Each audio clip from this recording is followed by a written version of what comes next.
Публичное слушание по проекту республиканского бюджета Чувашской республики состоялось 14 ноября в Доме правительства. И первой по проекту выступила министр финансов Светлана Енилина. В нем она отметила, что новшеством республиканского бюджета текущего года является распределение всего объема межбюджетных трансфертов по муниципальным образованиям. Исключение составляют только средства, которые будут распределяться на конкурсной основе. Принимаемая норма должна повысить прозрачность и открытость бюджета. При формировании параметров бюджета на 18-20 годы мы учли все представленные в правительстве предложения по финансированию принятых расходных обязательств, отнесенных федеральным законодательством к полномочиям субъектов Российской Федерации. Максимально учтены объемы финансовой поддержки муниципальным образованием. При этом будет продолжена планомерная работа по снижению нагрузки на республиканский бюджет за счет снижения доли долговых обязательств. В текущем году порядка 30 миллиардов рублей предусматривается на социально-культурную сферу. В том числе на реализацию социальной политики направляется почти 12 миллиардов рублей. На развитие образования 12,5 миллиардов рублей. На здравоохранение более 3. Что касается расходов на жилищно-коммунальное хозяйство, то в 2018 году на эту сферу планируется направить более 900 миллионов рублей. Безвозмездное поступление сформировано с учетом параметров проекта федерального бюджета на 18-20 годы. На 2018 год безвозмездное поступление планируется в объеме почти 16 миллиардов рублей.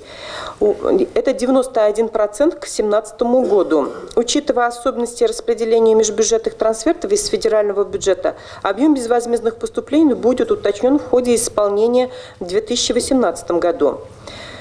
Отмечаем, что объем дотации на выравнивание бюджетной обеспеченности из федерального бюджета на 2018 год учтен в объеме 9 миллиардов 917 миллионов рублей, что на 12,5% больше, чем в 2017 году.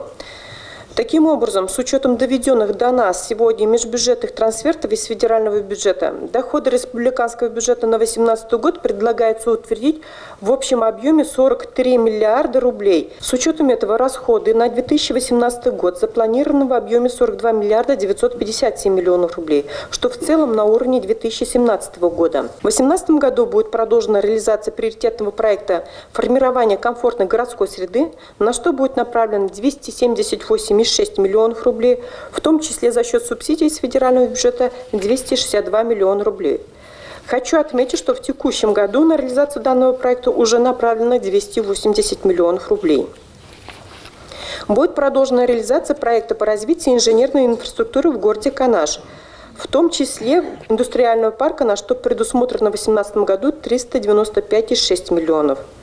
На реконструкцию очистных сооружений в городе Канаш планируется направить 156 миллионов рублей, на развитие инфраструктуры индустриального парка 239 миллионов. Каков прогноз ждет социально-экономическое развитие Чувашии? С ним всех присутствующих ознакомил министр экономического развития, промышленности и торговли Владимир Аврелькин. Он также отметил, что реализация последовательной и согласованной макроэкономической политики в прогнозируемом периоде будет обеспечивать стабильность основных параметров. Тем самым ожидается ускорение роста практически по всем видам деятельности. Можно сказать, что тенденция конца 2016 года, в течение 2017 года, она показала, что экономика Российской Федерации, республики выходит из рецессии и показывает положительную динамику.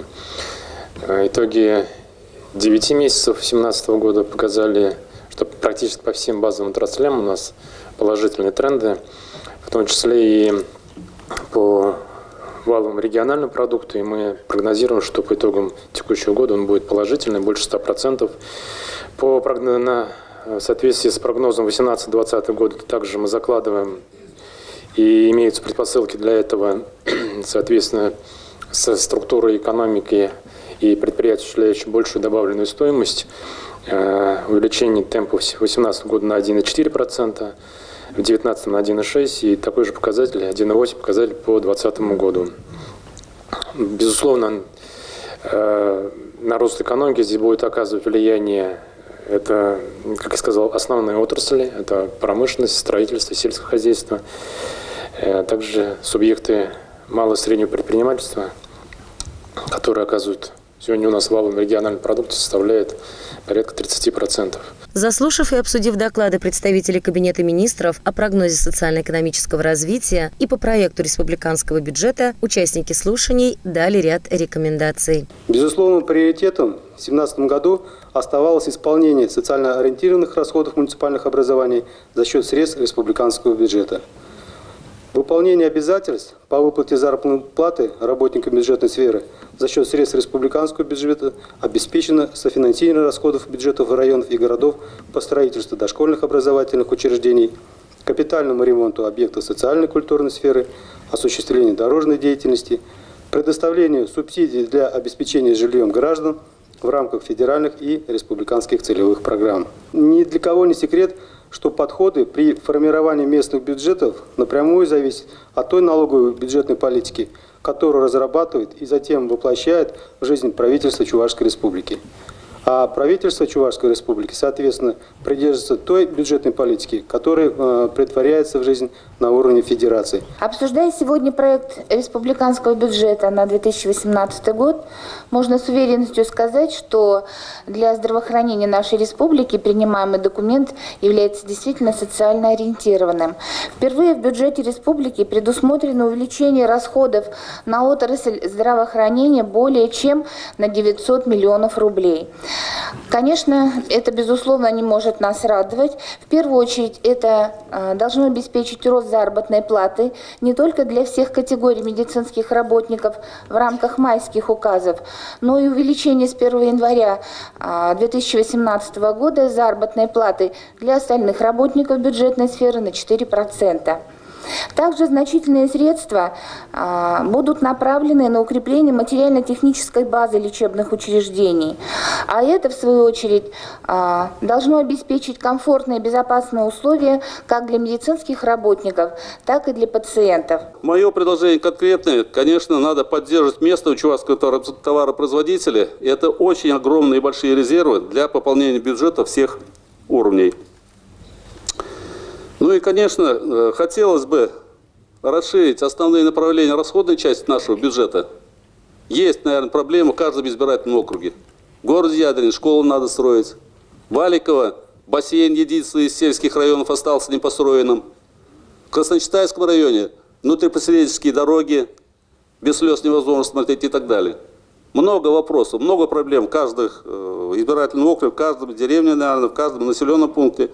Но с учетом запланированных доходов, я все-таки считаю проект бюджета приемлемым в нынешних условиях и прошу его поддержать. Проект республиканского бюджета Чувашской Республики на 2018 и на плановый период 2019 и 2020 годов в первом чтении будет рассмотрен 21 ноября на очередной 15-й сессии Госсовета Чувашии. Марина Баринова, Павел Шевченко, Дом правительства.